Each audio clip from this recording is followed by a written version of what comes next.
Do it again. Of all the gin joints in all the towns in all the world. You're listening to Drinks, Jokes, and Storytelling. A martini, shaken, not stirred. Don't try and church it up, son. You can't handle the truth. I am big. The picture that got small. Your first one's on us. Welcome to episode 84 of Drinks, Jokes, and Storytelling. I'm right now your host, Richie Byrne, and with me for the first time, Joel Richardson. What's up? This is weird. Any of our regulars is going, what's going on right now? No, they took Joel off the bench. They let him into the game. Yeah, Joel's pinch hitting. Mark had a meeting he had to take care of, and he'll be on later. He's a little late. He had to do this meeting. But Joe, you see my name? Look at my name. Who needs Mark? Who needs Mark, baby? So boy. We got a great night tonight. We had a great show last night. Rob Bartlett was out of this world. It's great guest, but I woke up excited for tonight, man. Oh, super excited. It's gonna be killer. We've been really lucky lately, man. We're getting some big, great comics, and we're doing a lot here. Couple of things I want to talk about before we start. Number one, I'm going to talk about this one more time, maybe a few more after this, but we lost a really good friend in the comedy world, Pete Michaels, a few weeks ago. And Pete's got a wife and two kids, and we have a GoFundMe page for Pete. We're trying to raise $12,000, so you can go to the GoFundMe. I put it together. So please, anything you can give. I know it's a tough time for people. Share it. If you can't donate, share it to your friends. Just do whatever you can. It's been really tough. I miss Pete, and that's really sad. But we're here today. We have a great show. We have a great guest, Anthony Rodia, and we got a thing going on. We've been talking about bringing this show to the next level. Yep. How can we bring this show to the next level? And we thought, well, just the talking head thing can get a little tiring after a while. Let's incorporate a little field shoot, some things, whatever, ideas, just little ideas. And I didn't come up with this. This was you and Mark and our producer, Joey. I don't even know what this bit is, but apparently you guys put this whole bit together, and it's a new bit that we're trying out tonight, and it's called Shameless Promotions. Great time.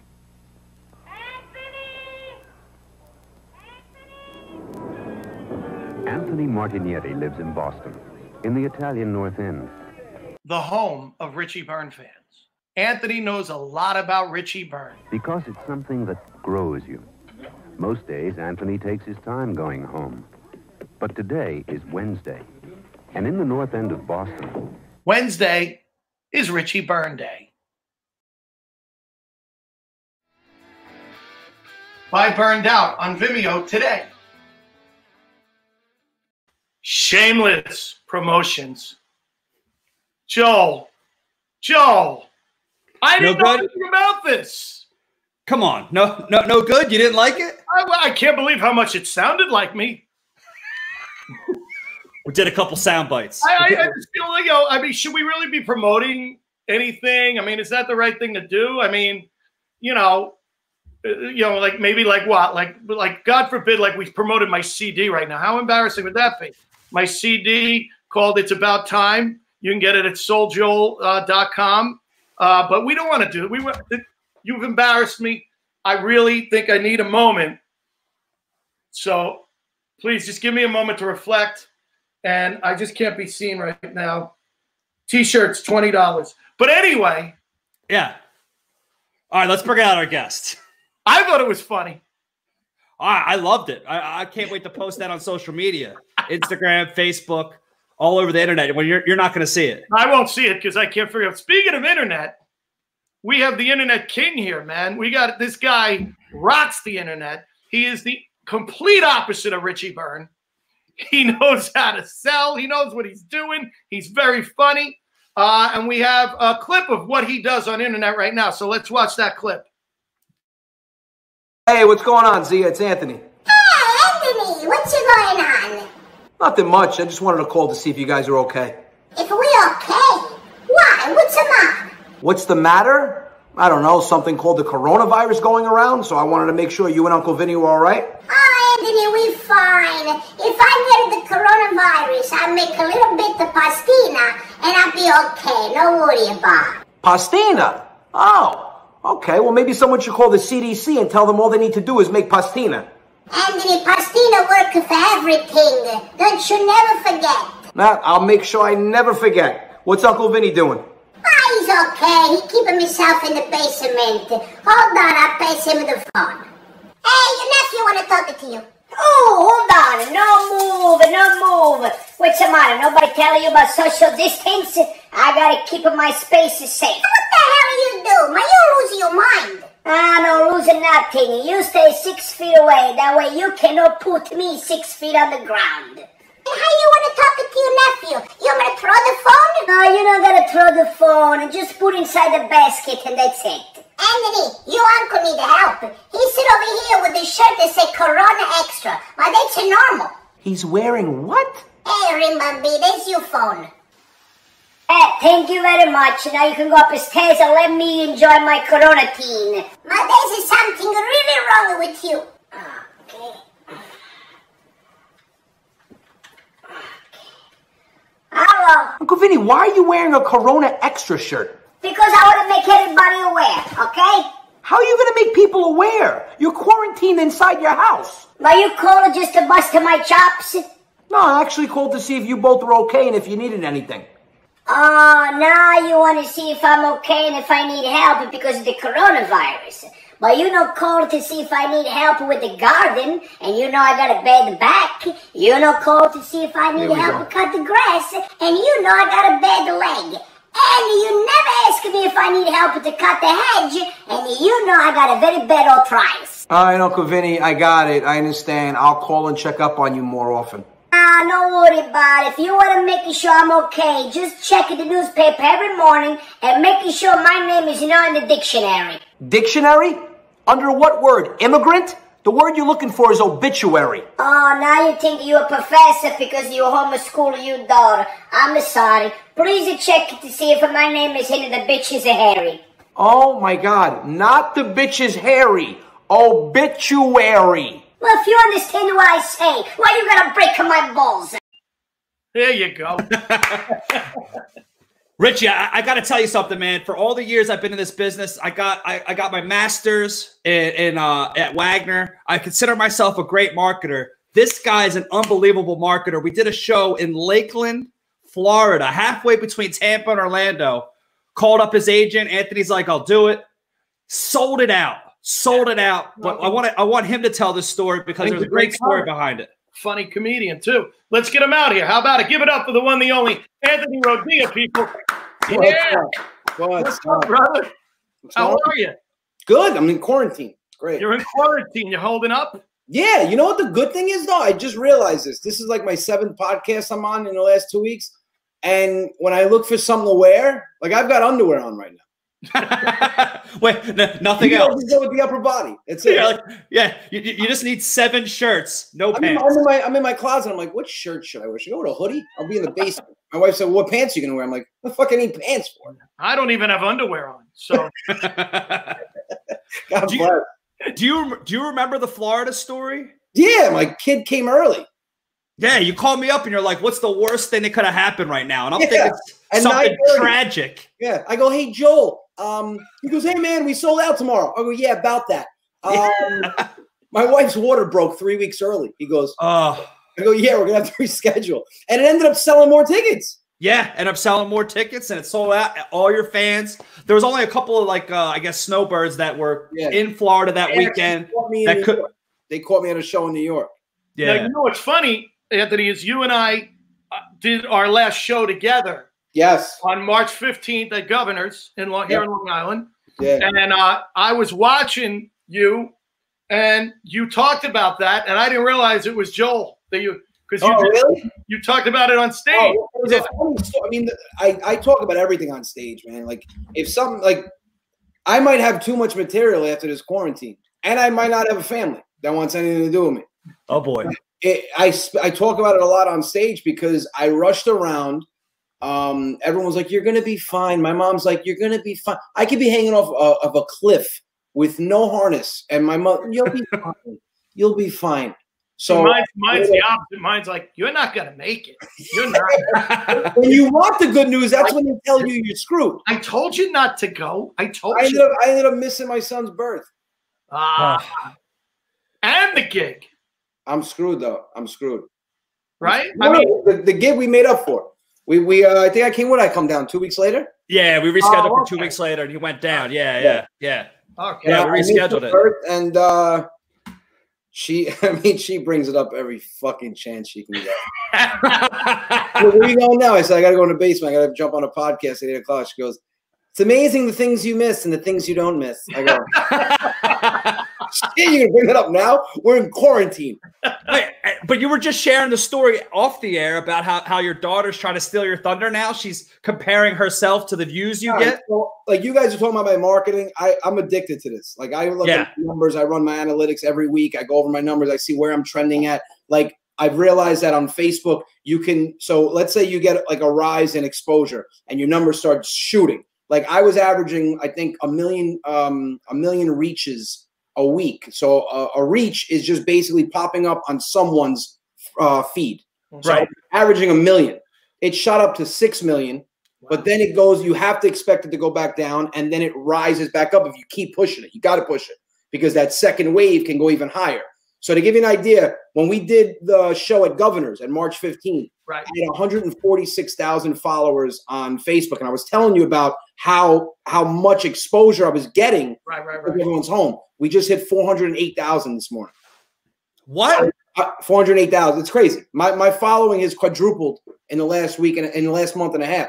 So I look at all my numbers. So on Instagram, and if you look at Instagram, Facebook, TikTok, and YouTube, you're going to grow at a different rate because you have a different clientele and a different variety of people, different age demographic. Ages, yeah. So Instagram, I average, let's say 7,000 to 10,000 views an hour on one of my posts. I post this little shit for 13 seconds, switching clothes, and I have 10,000 views in like 26 minutes. I'm like, she's like, Daddy, how's the video doing? I'm like, back the fuck up. Okay, it's my video. Okay, get off my account. Okay, stealing Daddy's thunder. This is all I have left. This is all I have, Gabriella. My fans appreciate me. No, everyone. And then I shot the special with no audience at Governor's. Everyone's like, how hard was it to talk with no one laughing? I go, I felt like I was home. I was in my living room performing with my family. I've been rehearsing that for many years now. Oh yeah. That Goomba Johnny asked me, he was like, how are you so like comfortable up there, man? That was awkward. I'm like, this is me every day. My wife and my daughter staring at me and my son drooling on the side. Poor kid. So you had a special prearranged and it happened to be during the quarantine and you went through with it and shot it? A lot of my shows got me. We were on fire, man. We had over 135 shows planned for 2020 and we were already booked until like October before this thing hit. April was going to be my biggest month. I think we had 26 shows for April. It was insane. Wow. 30 days. Wow. All over. Wow. And this hit, obviously. And a lot of my fans that were seeing me for the first time because we were hitting new areas in the country. Yeah. You know, listen, I don't care how big this gets. I always tell my fans, I stay up till 5 o'clock in the morning answering people back, emails. So my first thought were my fans. I felt horrible. So I said, you know what? If there's a way for me to do a show, it's on Vimeo on demand, and get obviously the people that I worked with, you know, pay them so they have some income because all of us in the entertainment business are out. I mean, I do this full time now, and give back. So we worked with a charity called Be Strong from Bethany Frankel. So everyone was like, well, what the hell are you going to do? You can't bring it. First, we were going to have 50 people. Then it started getting really bad. So I called my agent. I said, let's just fucking do no audience. And he goes, how are you going to do no audience? What about the timing, the feedback? I go, dude, I'm talking into a camera every day, dressed in a house dress. I'm fine. And we did it, and thank God, man, the feedback is beyond what I thought. I thought people, a lot of times you have those people that need other people to laugh for them to laugh. Like my dad, oh, wow, things are just popping up. How do you guys do that with the comments? Buddy, you do the marketing. We'll do the video display. Don't worry. That's great. I love you guys too. Thank you. Wow. I would love to tell you how we do it, but I have no fucking clue. You guys can show me that, and then I'll give you a couple tips on marketing. It's actually easy. That shit's hilarious. That's great. Now I'm gonna sit here like a kid with ADD and just read all the but no, so long story short, we ended up taking the shot. We just hit, I think 1,000 purchases in the last week and a half, and we've got some marketing behind it coming up. Word of mouth is going to spread. We were going to do it for a week. Now I'm leaving it on Vimeo for a month, and hopefully, hopefully we can make some money, and I can give a decent check to Bethany Frankel from Be Strong. Well, that's great. That's really great, man. Now explain something to me, because I've probably watched more Anthony Rodia in the last 2 weeks. I apologize than anybody. And where'd you come up with this? I mean, it's so brilliant, man. My brain is such a dark place. Some of the things I think of, I actually laugh when I put it. Like I'll be in bed at 3 o'clock in the morning, and I can't sleep, and I think about something, and I get up, I run downstairs, and then the next day my wife's like, "What were you doing at 4 o'clock in the morning?" I was like, "I was sketching an idea down, and I just put it on video." So the character is actually Uncle Vinny started. I never knew it was going to be a Zia Lucia. But Uncle Vinny started, "Hey, what's up, Helen Tenuta from Chicago?" I love Helen. So I was in a weight loss competition with my cousin Frankie, and he made a video. We started going back and forth, and we were badgering each other. We were just breaking balls, which big families. I have a huge family. That's all we do. So he was making videos about me. I was making videos about him. So I went on Snapchat, and I saw this filter. I started laughing as I was doing the filter, and I made believe I was an Uncle Vincenzo. Okay. And I posted it on my personal page. I don't even have a page, a comedy page. And people were like losing their shit. So my sister said, "Why don't you make a page for this character?" I said, "It's not a character. It's me with a filter." She goes, "Just do it." Then I started doing road rage videos, and it started picking up. And I one night I'm home, and I'm like, I'm going to turn this into like a character that everybody can relate to. And it did take a while for people to get used to the filter, because your first instinct when you're watching this is, what the hell is this? Why the big mouth? Why the big eyes? Then you realize it's just a way for me to distinguish myself from my character. Rather than doing what everybody does and just dress up myself, I wanted to add a filter. Then I got tired of it. And, listen, Richie, you've been in the business a long time. You get into these moods where even if something's working, you feel like you've been doing it where you just want to pull the plug. Yeah. I wanted to. And all of a sudden, one day I wake up, the filter's gone on Snapchat. I said, "This is great. I can just blame it on that." Snapchat emailed me and said, "Hey, we got wind of your character. We emailed you the lens so you can use it for the rest of your life." I go, "Fuck you, Snapchat, you sons of bitches. I wanted to have funeral Fridays." Right? Are you serious? Yeah, you wanted to bury that character. That's how I got Joel. He wouldn't go away. Well, listen, that's how things become permanent. But I started with Zia Lucia. Then I wrote like a brother. Are they based on real family members? Do you really have Uncle Vinny's my dad. Okay. Yeah. Well, And then Zia Lucia is a mix of like between my aunts, my friends' aunts, and like 60 different Italian. Right. Well, my aunts will call me. Like I have a senile aunt that everybody knows that's part of Zia Lucia. But like, "Hey, Anthony, can I ask you a question?" I'm like, "Yeah, what's up?" "This is Zia Lucia bullshit. It's to me? It's to me?" I said, "No, I have the same house dress." "Seriously?" And then none of my relatives want to talk to me because they think I'm going to use it in my act. And then my dad, I'm at Governor's, and I announce it for the first time with him there. He starts crying. I go, "Yeah, my dad's in the audience." I said, "And my dad doesn't even know Uncle Vinny is based after him." He stands up like he was on a parade float at the time. He goes, "Thank you. I want to thank my son for making this opportunity." I go, sit down. Opportunity. Sit down. Now he takes me down. He calls me every day. "Anthony, this is getting bigger. You got to give your father novelties." I said, "Well, first of all, it's royalties, and I'm not giving you shit." Well, you know what's funny is people always think that your act is only going to sell out in Italian American places, but you've proven that wrong just with my shows alone. Yeah.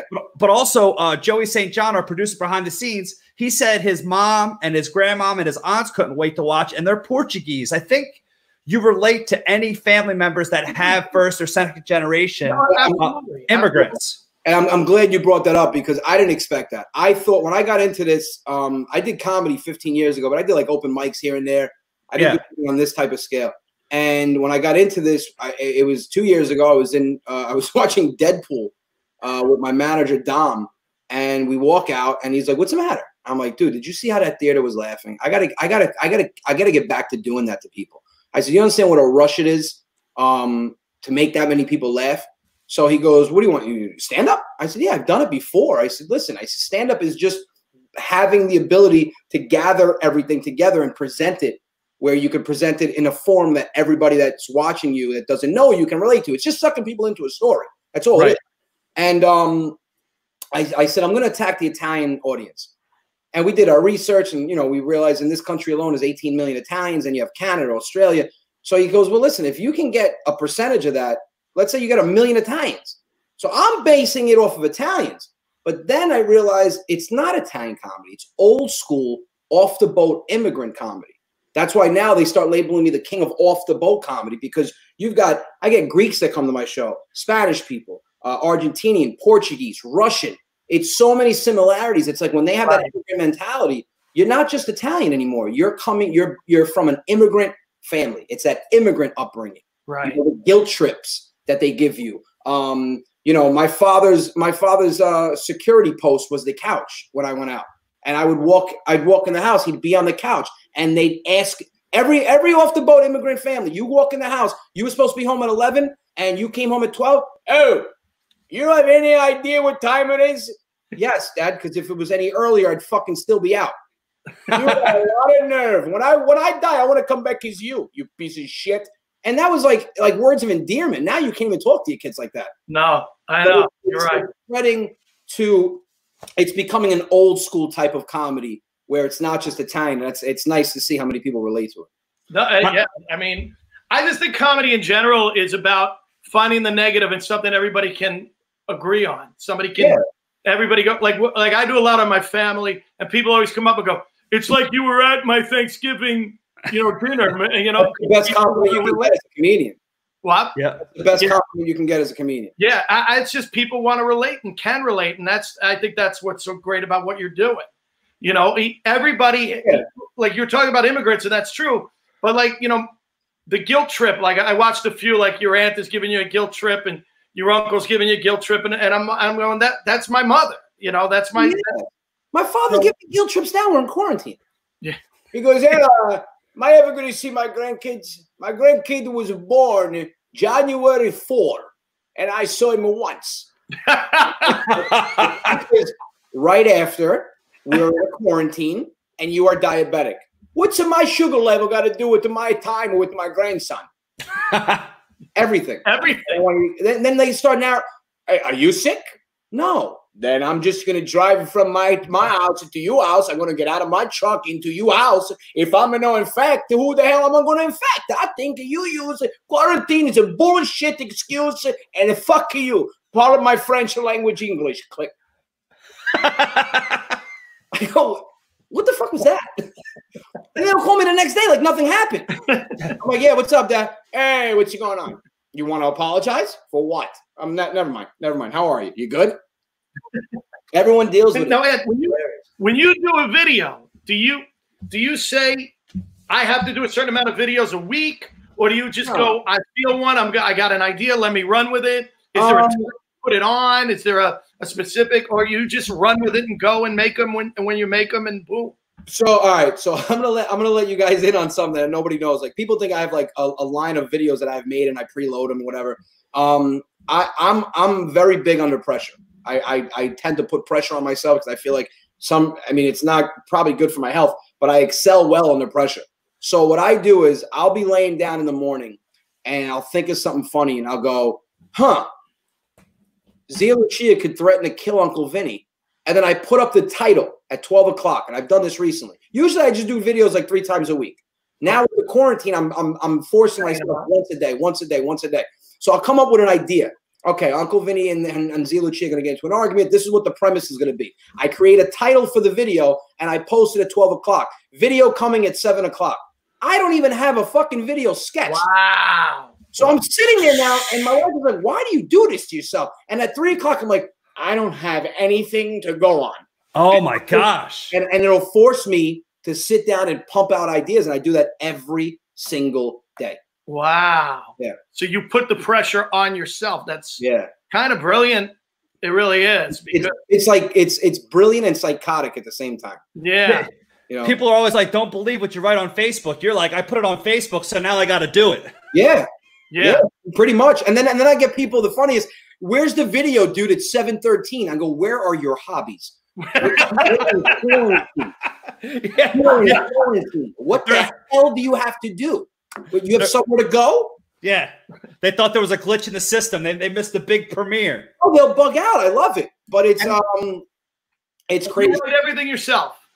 I shoot all my videos myself. I'm every single character in my videos. I'm going to try to roll out some other characters. There's going to be Uncle Vinny has a son named Fabrizio who's gay. And he has a daughter, Maria. And, you know, and listen, I push the envelope. And it's not that I'm going to offend gay people, but listen, there is, in an Italian household, in an old school household, I've never seen more ball breaking, but it's all out of love.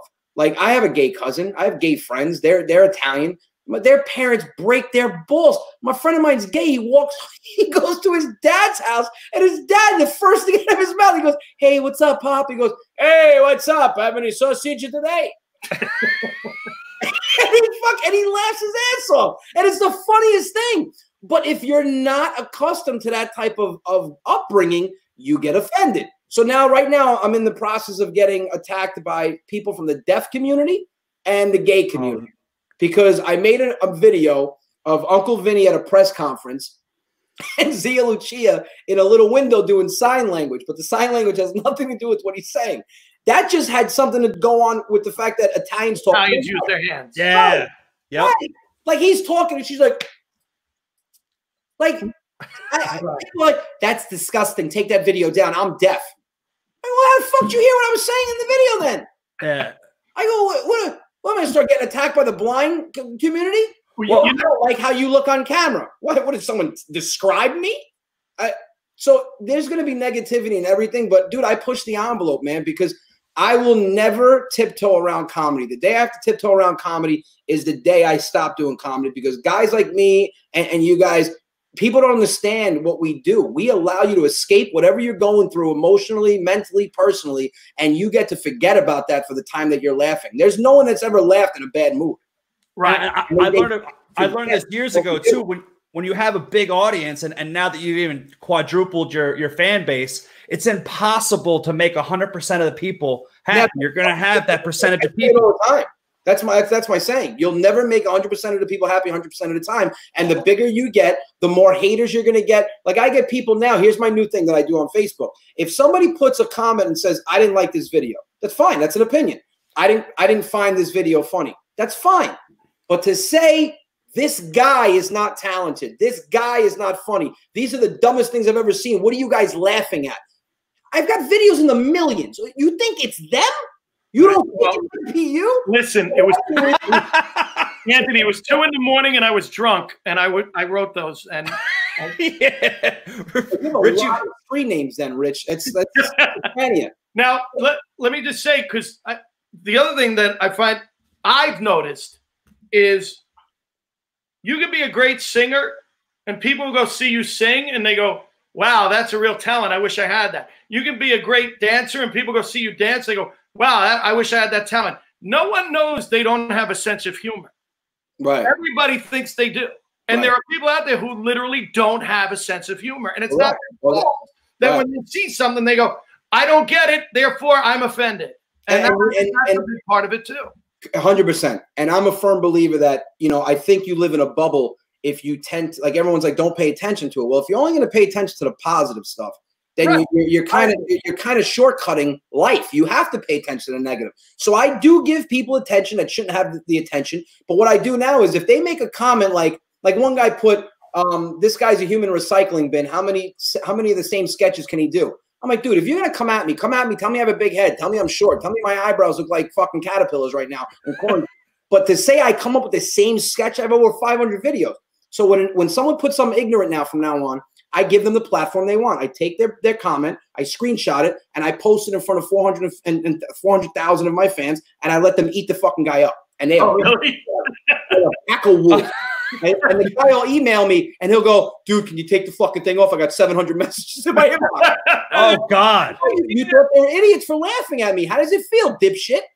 That's a great idea. You know what? Dude, I thought I had minions. You got minions. Ratio also. Like, I have 406,000 followers on Facebook. I would have to say, like the big videos, like in the millions, you're looking at probably 6,000 to 8,000 comments. So let's call it 30 to 50,000 comments a week. I only get like 30 bad ones. Right. I'll take that ratio all day. I laugh at it, but you got to see me. I'll read 1,000 comments, right? You're hilarious. I love the video. I love, you bringing back memories. My parents laugh. All positive. I get to one guy that goes, you suck. I'm like, what? Yeah. I concentrate on him. That's one that sends you over the edge. Johnny's like, dude, ignore it. I'm like, this son of a bitch. What? And here's the problem. And my manager, Dom, told me this a couple of days ago, and Goomba tells me this all the time. I always speak up. I can't bite my tongue. Here's the problem with people like that, though. You're not going to convince anyone like that. You can't reason with stupid. And some people are just stupid. I did a live last night. I said, people just suck. And they do. You have people out there that will find a negative in everything. They'll stare at a rainbow and go, that sucks. That's too many colors. Rainbow. And it's just, you're not going to convince them. And people that are level-headed, they try to convince someone that's not, and you're up against a brick wall. But I'll still do it. I'll probably argue with someone tomorrow on Facebook. Well, you're also an accomplished comedian, and you go out all the time, and like we were talking about it earlier, and we have a clip. Can we look at the clip of? Yeah, play it. Yeah. So I think we have a healthy sex life. It's just you're so goddamn tired. Like we had sex the other night. She looked at me like 15 minutes after. She's like, "Did we even kiss?" I don't even remember. Did we? Like you remember when you were younger? You used to get naked together, hold each other. I could feel your heartbeat. You used to go down on her. She went down on you. Came back up. Get up here. Oh, get up. I can't handle it anymore. My toes are curling. Get up here. You used to contribute like 9 minutes to each position, right? She used to actually get on top, where you didn't have to move her yourself like a fucking pulley system, right? My wife gets on top now. She blames me. Why'd you put me up here?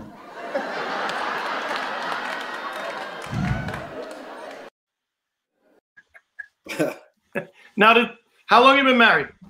Going on 6 years. 6 years and 2 kids. Yeah. Wow. And is it hard to leave? Is it hard to go on the road, or are you know?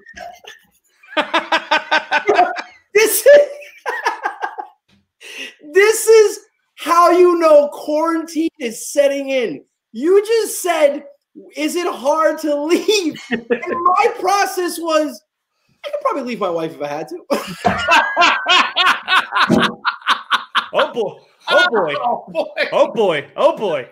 I believe that was taken a little out of context. Oh boy. Did you not see? I'm going to watch this back, because when you said that, I like jumped at the mic. I'll leave the bitch.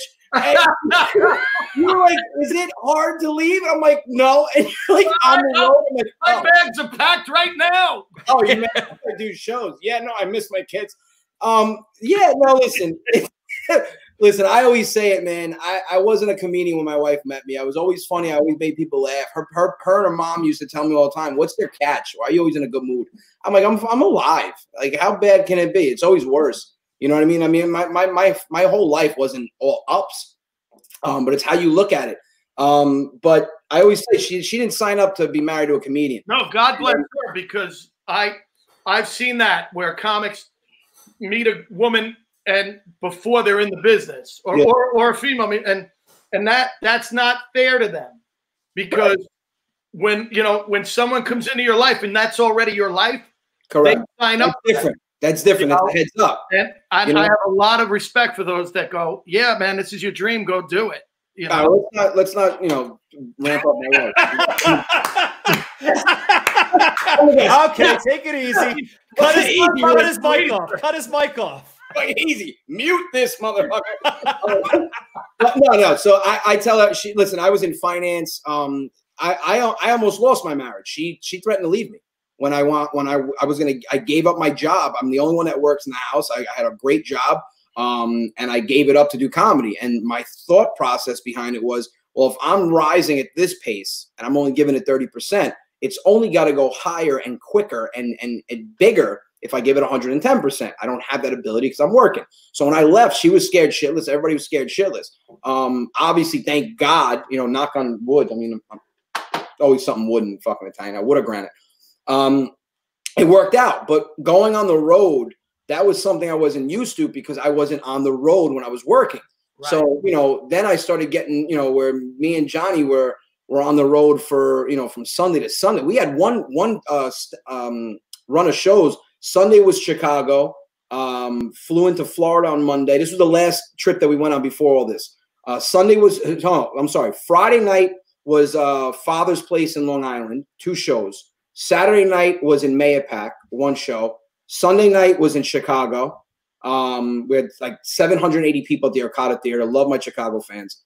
Then we flew to Florida on Monday, had a show in Boca on Tuesday, West Palm on Wednesday, Rhode Island on Thursday, Jersey on Friday, and back in Mayapack on Saturday, and back in Mayapack on Sunday. Wow.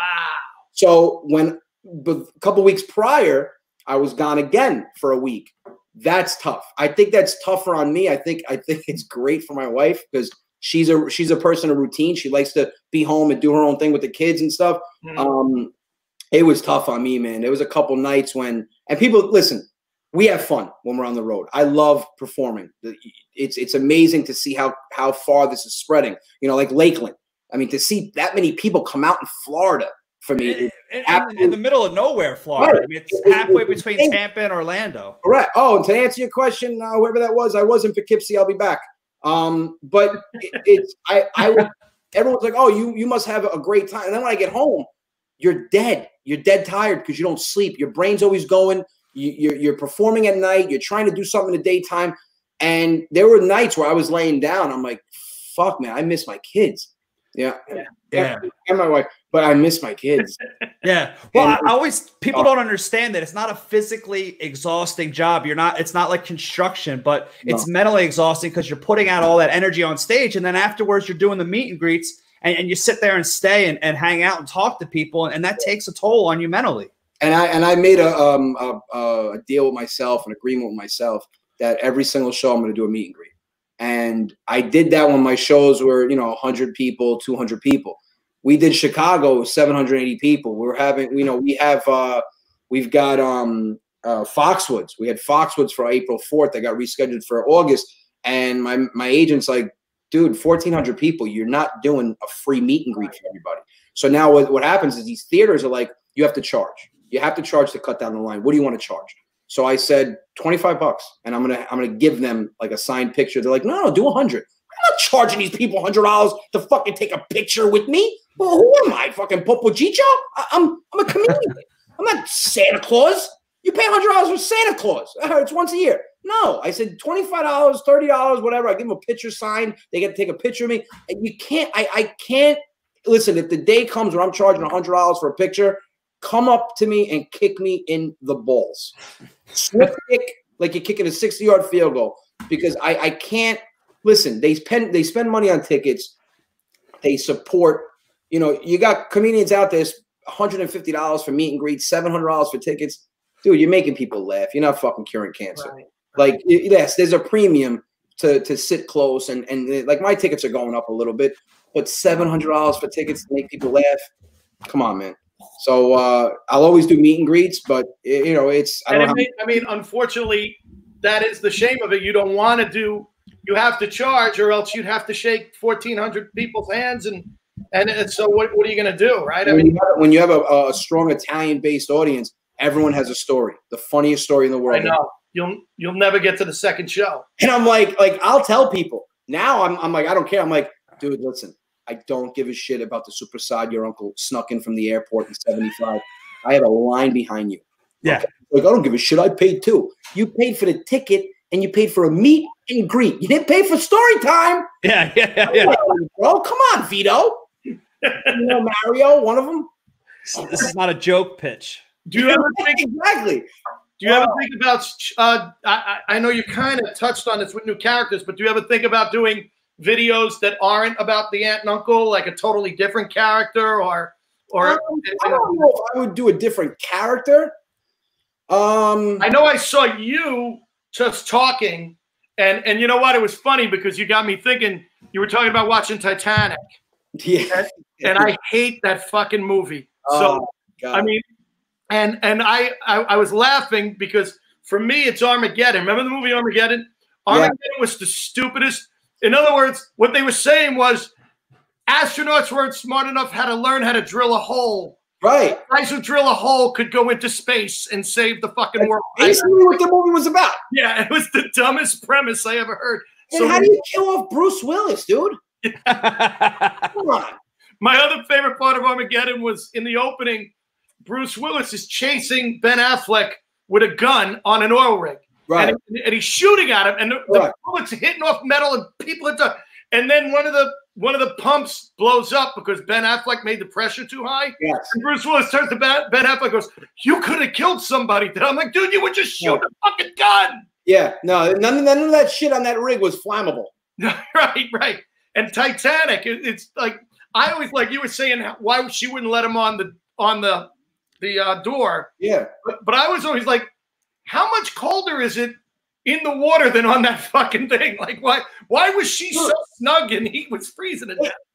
He technically it listen, I don't want to start getting scientific, but if you're outside and it's fucking 10 degrees, it is not 10 degrees in that water. That water has to at least be 33 because 32 is freezing. So you would be laying on ice. So this fat, selfish broad is on a door, and she's living, and it's 10 degrees out. This guy's on the water. It's got to be at least 40, 50. I mean, how is he dead? I mean, she couldn't even blow the whistle. I don't know. Hey. And then she looks at him and she goes, "I'll never let you go, Jack." All of a sudden, survivor! I got to let you go, Jack. That was quick. Right back and bury him. Jesus. And after all that, I think she's selfish and all that. Now she wants to make up for it by throwing a $10 billion gem into the ocean. Into the ocean. Like, stupid, Rose. I hated her as a young woman, and I hated her as a geriatric. I hated that. Now, Anthony, I don't know if you want to tell this story, but the first time that you did a show for us, Richie was on the show with you at the Valley Forge Casino. Yeah. You tell that joke, and you probably don't even tell the joke anymore, but someone actually after the show came up and accused you of being racist when you never actually said the word. You were saying Niagara Falls. I love the fact that you asked me if I might not even want to tell the story. I basically just admitted that I'd leave my wife. So everything's an open book. It can't get any worse than that. Dude, I'm still shocked. I'm watching this back. As soon as Richie said, he was like, "Let me ask you, it's got to be, is it hard to leave?" I'm like, no. Oh, on shows? Yeah, no, could be. Yeah, so all right. So to let everybody know, we did a show at the Vault. Great crowd at the Vault, and it was in Philly, right? Yeah, King of Prussia. Yep. So I got abused for mispronouncing. I thought we were going to like fucking India or somewhere, Egypt. So everyone's like, "It's King of Prussia." I'm like, "King of Prussia." So after the show, I do this bit, and I do it once. I still do it, where my father cannot pronounce Niagara. He can't pronounce it. So he was going to Niagara, and I'm in the car with a couple of friends, and I answer on Bluetooth, and my father goes, "Ew, if you need me, call my cellular mobile." I go, "Cellular is mobile. You don't have to say cellular and mobile." "Yeah, call me. I'm going away for the weekend." And I said, "Where are you going?" And he said, "I'm going to go to Canada. I want to look at the Niagara Falls." And I almost fucking crashed. So I said that joke, and I also said a joke where I talk about how Italian aunts are at weddings. They abuse the black sheep of the family. So you had like one of my cousin, a friend of mine, whatever, his cousin was dating, a black guy and took him to there. And I'm like, well, I don't care, but the old school people, they're against that. So, hey, hello. Oh, who's this? And you look just like a Denzel Washington. The lady approached me. It was at the meet and greet. Everyone was lined up to come up and say hi and whatever. 55, 60-year-old black woman comes up to me. She goes, "Hey," right in my face. I'm like, "What's up?" And she goes, "Change your shit." I go, "Like shit?" I said, you didn't like the show? I did until you got racist. And one thing, if you ever want to piss me off, throw a fucking card at me that doesn't apply.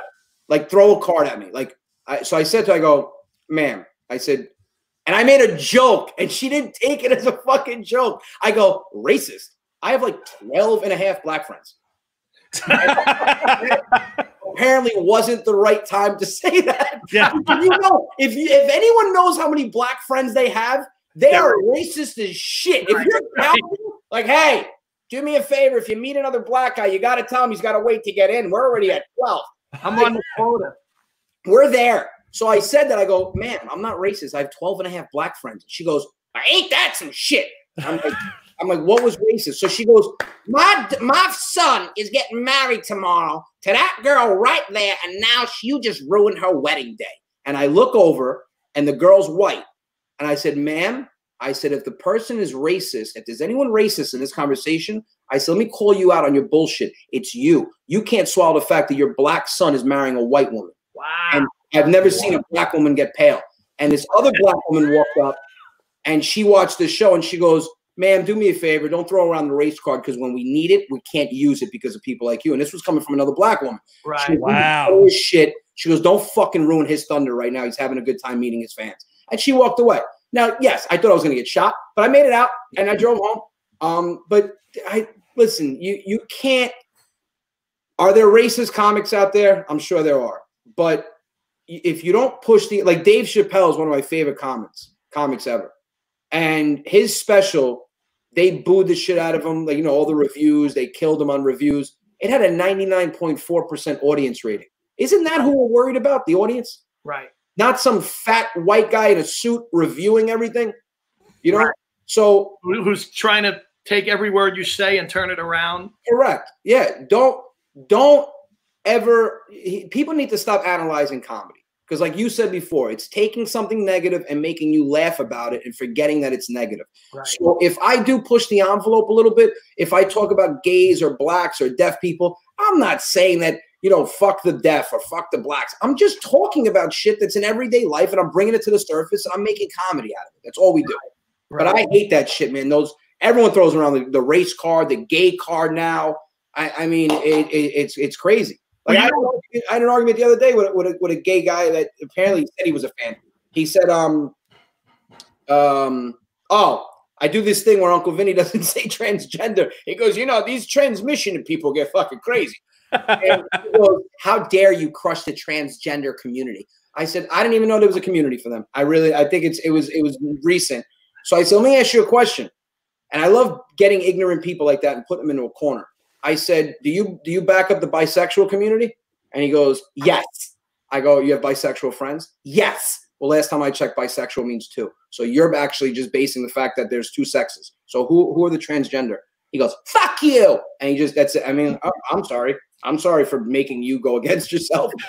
Well, speaking of racist comics, we actually have here our co-host, an Italian American from Youngstown, Ohio, Mark Riccadonna. Come on in. Mark had a meeting. I usually do the show with Mark. I had a meeting. I had a great pitch meeting for a show I'm pitching on TV called Drinks, Jokes, and Story Time. What? It's nothing like this one. It's nothing like this one. And my co-host on it is Jim Belushi. You bastard! It won't resemble nothing Fuck of this Richie. show. Hold on. You guys have great lighting. Hold on. I think it's that. Is it the hat? You're a little brighter. Yeah, you're better. Oh, there we go. You're better. Look, I love your background. Thank you. I'm in my wife's.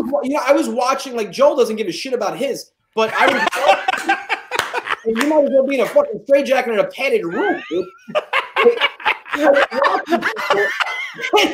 Apparently you know Joel. You want all these late night guys, they decorate them. So I was like, what can I get? So I'm like, I got a clock. I got a trophy. I'm inverted. I got a trophy for a comedy show, Super Bowl Sunday. But I'm like, what else can I get? I got a lot of kid shit. That's me too. I'm in my wife's closet. Great artwork. I put up a Jimi Hendrix and a Doors poster. Yeah, great. And a nice little. Listen, the other day I went live to test it, and I had the camera like this, And some guy goes, wow, you must be doing well. I go, why? He goes, you got a fucking cash counting machine behind you. I went, oh. Only for singles. My daughter has an ice cream stand outside. Oh, I thought you were going to say your daughter started dancing. I was like, no. Definitely, I mean, today we did have a TikTok, but no. God forbid she'd go out and earn her own. So Anthony, we got one more. We got one more. Let's show the other one that we have of Anthony, and we'll talk a little more. Yeah, show every clip that I was going to post this week. Go ahead. Hello. Yeah, it's me. Why are you calling me from the basement? Because I want to tell you, the doctor just called. He said I got the coronavirus. Son of a bitch. No. Yeah. No. Yeah. Pagliari. Mama, tell you, I got it. Oh my God. Are you going to drive you to the hospital? No, he said I don't got to go to the hospital. He telling me I got to keep myself isolated. For 2 to 3 weeks, I cannot go next to nobody, and nobody can come next to me. And when you going to isolate yourself for 2 to 3 weeks? Well, I told the doctor we got the basement with the kitchen, the refrigerator, the bedroom with the shower, and we got a food. So he said I can stay in the basement by myself for 3 weeks, and that's no problem. And what are you going to eat? I got a couple of things over here. I'll be okay. I just make some chicken cutlet. You want me to bring you some down the stairs? But you can't come downstairs. You're going to get sick. What's the matter with you? What if I leave the chicken on the top of the steps so you come and get it? Oh, that's a good idea. Yeah, so whatever you make me, leave at the top of the steps and I'll come and get it. Thank you. Okay, you want me to also make you some espresso? Okay, make me a nice big pot of espresso so I got it for a couple of days. Okay, how you feeling right now, okay? I feel okay, but right now I'm starting to get a little bit of a headache, so I'm going to go rest for a little bit. Oh, okay, go rest. I'm going to make you the espresso. Okay, thank you so much, sweetheart. Yeah, no problem. I'll let you know when it's ready. I'll leave it at the top of the steps, okay? Okay, ciao. Okay, ciao. Oh my God, I can't believe it is. Hello. Mario, it's Vincenzo. Oh, Vincenzo, what happened? But she believed in me. Ma, get the hell out of here. Yeah, she's gonna leave me alone and no break my balls for 3 weeks. That's great, man. That's really great. And did either of you guys or any of you guys work the club in Cuyahoga Falls, Ohio? The your character that's on the couch looks exactly like the owner. Exactly. Can you imagine if you go there and it's a spitting image with the big eyes and everything? I go, holy shit, am I getting sued for this? You show up. People are getting plastic surgery to look like your characters. Anthony, when we worked together in March, I had just come off doing warm-up for a show, and we were even talking like, this thing's nothing. This thing's nothing. Yeah. And it turned into such a big thing. And I don't know about you guys, but for like the first 2 weeks after all this went down, every day I thought I had it. Like every day, like I'd be like, yeah, I would do that. And I got to tell you, bro, all I thought about was you because I knew you had the baby at home. Yeah. And I get the first thing I think was, oh my God, I'm sick. And the second thing I think was, oh my God, Anthony was using my phone to yeah, when you weren't looking, I was wiping the shit out of my hand. He was trying to get me. What was it? It was something with your Facebook page. Sharing your special or something. Or sharing my special. And he's trying to tell me how to do it. And you guys know. Did you just see how he just plugged himself again? Dude, I really did. I forgot. You were trying to teach. That's right, my special. Anthony, those are great characters. Speaking of my special. That's right. My special burned out. You can find it on Vimeo. When I went back, I think the Tuesday before Easter, which was canceled. And we filmed in front of the empty audience, but you had the camera crew there. You had James there. James looked like the fucking carrot. He looked like Marty McFly in Back to the Future when he wears the hazmat suit. Did he really? What the hell are you wearing? I mean, he was protected. Wow. But I got nervous because we were exposed and I'm watching the news and I'm bugging out. So when I came home for the next 3 days, like, dude, there was one night I had a panic attack. because I felt like I was having trouble breathing. And I was up till 4 in the morning. Dude, I was breathing in a paper bag. I was bugging out. And I was checking my temperature. This shit is bugging you out. And then, listen, I tell everybody, don't watch the news. Just don't watch it. They have their own agenda. You can't. The media is all fucked. The media. Right. Listen, people are dying, and I feel bad for everyone that's going through this. I mean, a couple of great people lost their lives this week that I knew. Sorry. But they want fear. I just read this article, and if you haven't read it, you got to read it. About Sweden. So everybody gave Sweden shit because they chose not to go on lockdowns. They told everybody, live your life. And they're weeks away from what they call herd immunity, where people are becoming immune. Listen, when I was a kid, I got dirty. I put my hand in my mouth. My mom was like, oh, he'll shower and take a bath later. He's 6 years old. He's going to get dirty. People don't realize the more germs you expose yourself to, the stronger your immune system gets. Yeah. I don't get that. That's the George Carlin bit. He used to play in the sewer. He was never sick in a day in his life. Bubble, as soon as someone sneezes on you, you're dead. Your body's not used to it. So people in Sweden, they're becoming exposed. Now, yes, they're protecting the elderly and protecting the people with underlying conditions, but they're also weeks away from herd immunity where all these people are going to be immune. Now, their only worry is how long are you immune till? One guy goes, well, they're not immune forever. They're immune for 2 years. Well, isn't that as much time as we need for the vaccine, asshole? Right. So it's like, great point. Do we shut down completely, or do we? If you feel healthy, do you go out there and expose yourself? Let me tell you something right now. I'm on the verge that if you have coronavirus, I want to lick your face right now. Okay. If I can show you where I got coronavirus. We got a hot take Wednesday with Anthony Rodia. He wants to lick your face. Dude, it's crazy. It's how much longer, now they're talking about May 15th, how much longer until people feel like they don't have rights anymore and they're controlled by the government. It's starting to happen. It's starting to happen. Come on, people. Not so much in New York, but it's starting to happen. Yeah, their houses, their businesses. I mean, thank God. Me and my family, we're good. I was always, my father, making sure you got at least a 1 year bill in the bank. Then you fucking enjoy yourself. And I always said, no, fuck you. No, now, yeah. I mean, if he would have said it because it got for the pandemic, I would have thought he was partial psychic. But it's how much longer do you think people are going to stand for this? So they need to give us, I'm sick and tired of every day you watch and they tell you the numbers. 4,500 dead. Tell me what the fuck you're doing to stop it. You're telling me nobody can cut some red tape and expedite the vaccine? I don't think they know what to do. They don't. That's the problem. I think they're completely baffled. And I really think the whole idea of people having to be quarantined isn't that the virus is going to go away. It's allowing hospitals to catch up. Because but if you look at it, hospitals aren't even backed up. They're not backed up. You haven't heard of one hospital that's actually backed up. They're busy, but they're not at 95% capacity. But yes, that I agree with you. If you let everyone out, yes, everyone. Oh, what just happened? Who was that? Hold on. What the hell? Hold on. You guys still see me? There we go. My father calls. My computer, so you guys went away. He probably saw that you were on a call and wanted to. Yeah, I'm going to call him right now. I don't agree with what he said about me. I told you 1 year. I get why people are staying in and why you have to stay in, but how long do you have to stay in until they give us an answer of what they're doing? It's like, okay, the vaccine. Then you get people that, listen, you have people out there that are against getting vaccines. What are you going to do with them? Yeah. Eventually, people are going to have to be, listen, even a vaccine. What's a vaccine? It's putting the virus inside your body so your body can build immunity.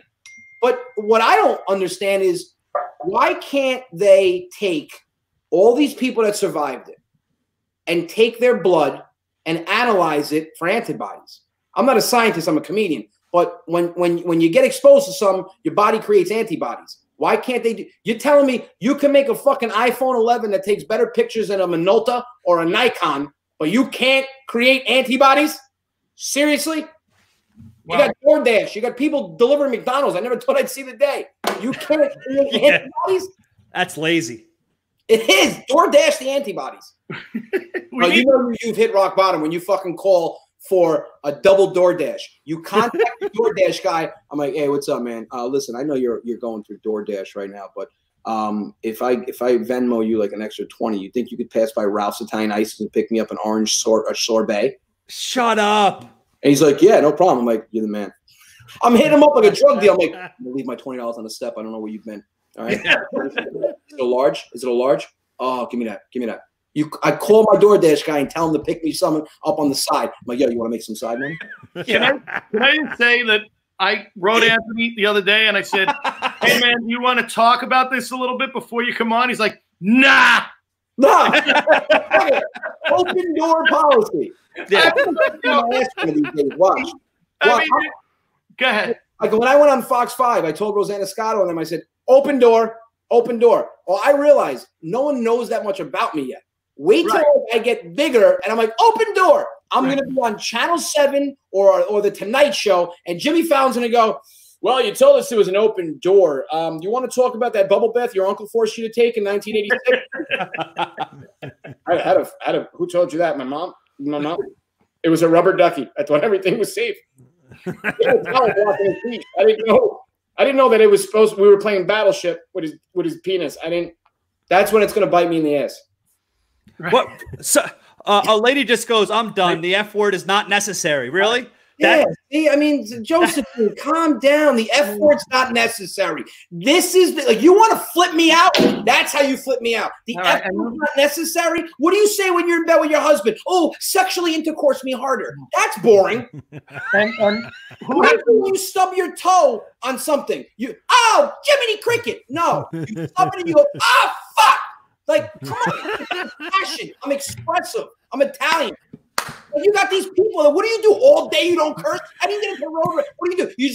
You're so calm. Your life is so perfect. You let people cut in front of you. Dude, go ahead. You're one of those. Dude, your fans are literally getting like what you said. You put up the comment, and your fans are going, fuck. Get out of here, lady. Beat it. My favorite is the more Italian the name, the meaner the shit is. No, it's I don't understand.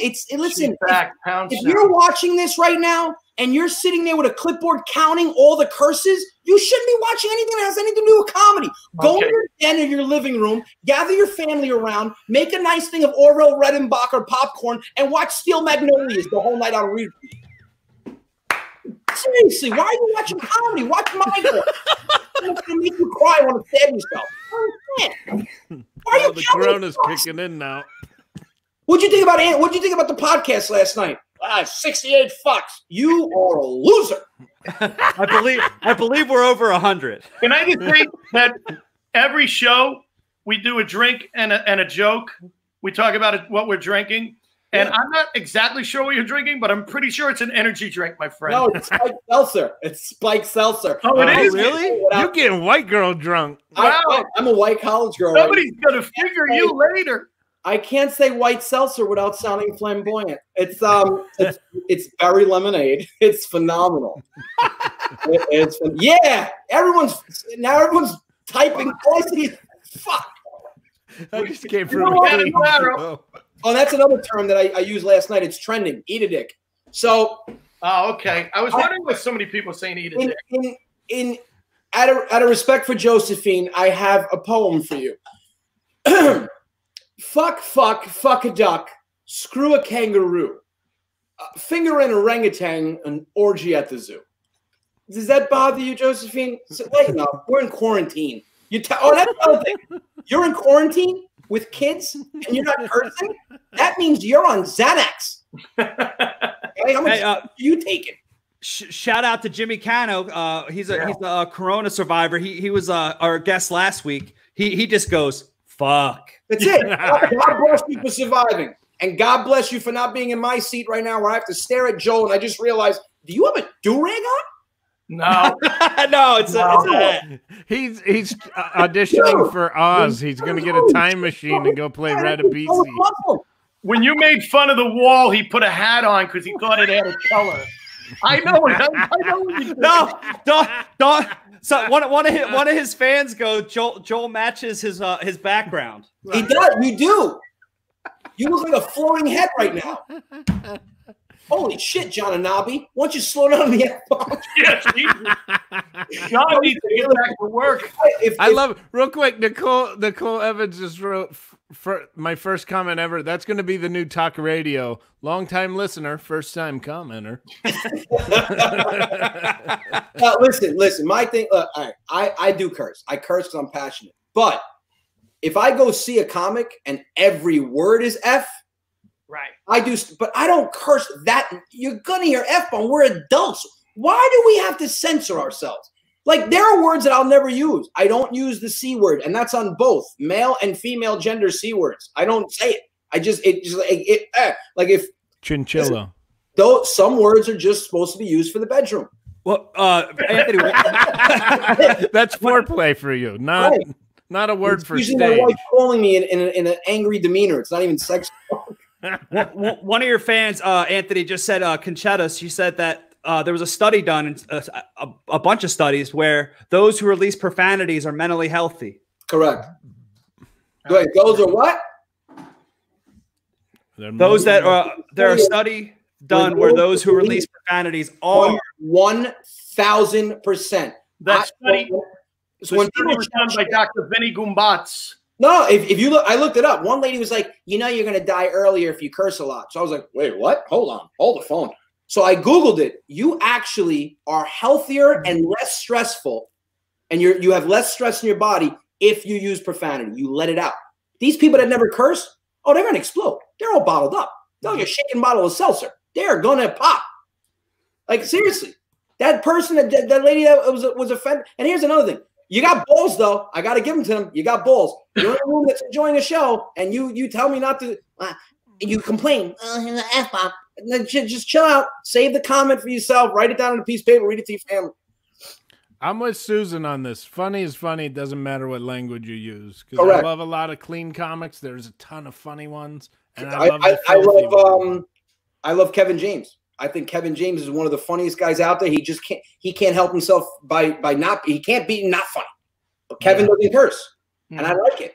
But then again, I love Eddie Murphy. I love Kevin Hart. I love, Andrew Dice Clay. I mean, I love edgy, but I also love funny. Funny is funny.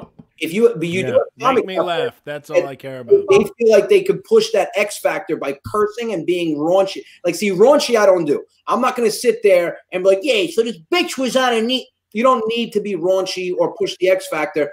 If you do, you have to be funny. You have comedians out there that try to do it, and like they'll either yell the whole time or curse the whole time.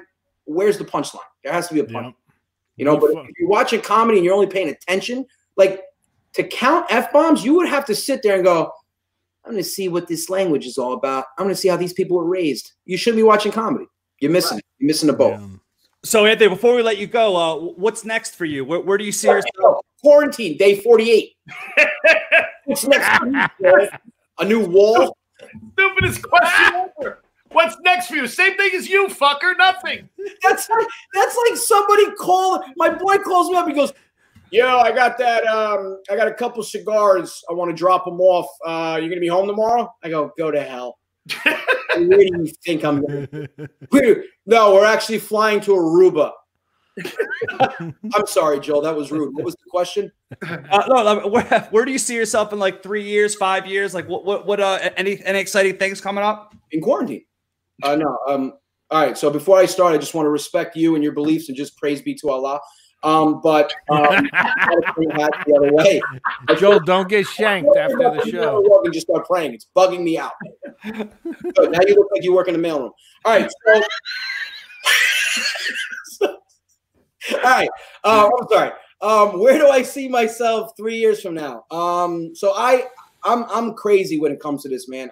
When I started comedy and when I got back into it, when I decided to leave my job, I have goals. Everything is goals. In a year and a half, I have 18 months, and 18 months I see myself selling out MSG. So I want to be a household name and one of the biggest names in comedy in the next year. And I mean, listen, I'm a numbers guy. I left finance. Like I said, March 11th, I was at a total. And when I say total, I mean YouTube, Facebook, Instagram, Twitter. I was at a total of 198,000 followers. This morning we're at, I think, 568. So if the numbers keep growing, I always said you could sell out any state, you could sell out a show at any state up to 700 to 1,000 people if you have over 300,000 followers online. So hopefully that just keeps growing. But yeah, 18 months I see myself. And also with social distancing, you don't have to worry that much. That's much less people can go into Madison Square Garden. Yes, yes. The capacity is going to be 60. Like 500, it's going to be a sellout. Anthony Rodia sold out 7 shows this weekend at Madison Square Garden with a total capacity of 6,800. And that being said, Richie Burns' special is available. It is available on Vimeo. Anthony, well, with the social distancing, my special is on Vimeo, and it's why it's called Shameless. Shameless promotion. You should fucking sporadic plugs by Richie Burns. Sporadic. like he's getting so into it sporadic. He's like, hold on one second. I think someone knocked on the door. Hello. Where can I get the special? It's on Vimeo.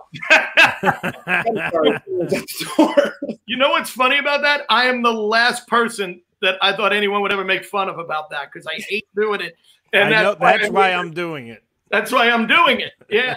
That's why I'm making fun everybody, of you. Especially that fucking Josephine Primus. He shouts out her whole last name. He's got to be Primus. What the fuck is that? Badger, so you see Richie on charges tomorrow. Hey man, we appreciate having you on, man. This is a blast. You got to come on again. Yeah, thanks. Whatever you guys want, dude. I'll be home. Hey, we're here every night, Monday through Friday, 8 o'clock. Every night. Great guests. Tomorrow night we got Janine LaManna, Broadway star, on our Showbiz Thursday. Nice. And Friday, who we got Friday, Mark? Craig Gass. The great Craig Gass. Next week is a great show, great week of shows too. Anthony, couldn't thank you more. No, listen, this is we're gonna have you back, brother. Can't wait to see you in the clubs again. Hopefully, Same here. Later. You guys be safe, and anytime you want me on, just let me know, and I'll be home. All right, listen. When we sign off, stay in the back. Stay in the back. Don't think we're done. Studio. In the back of my basement, or just don't touch anything. Don't touch anything. Stay in the back. And we got Anthony, I'll have you on with. We gotta pay you. I'll have you on with Jim Belushi on our new show, Drinks, Jokes, and Storytime. It'll be a lot of fun. As long as it's not Ellen DeGeneres, you bastard. with the old Ellen DeGeneres. Is she really coming out? No. I think Richie looks like an old fat Ellen DeGeneres. All right. I think honestly, listen, I'm pretty decent with faces. Like Mark, I've never met you, but you look like the American version of Cheech and Chong. I'm with my brain's weird. Like obviously, Souljo's now he's back to Muslim. He was in mailroom. I think Richie Burns looks like if Hulk Hogan never wrestled. And if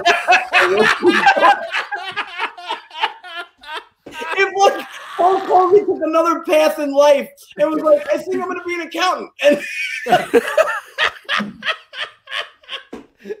Hulk Hogan the roofer.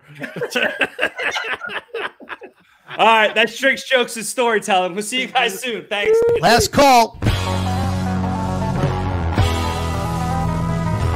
Thanks for listening to Drinks, Jokes, and Storytelling.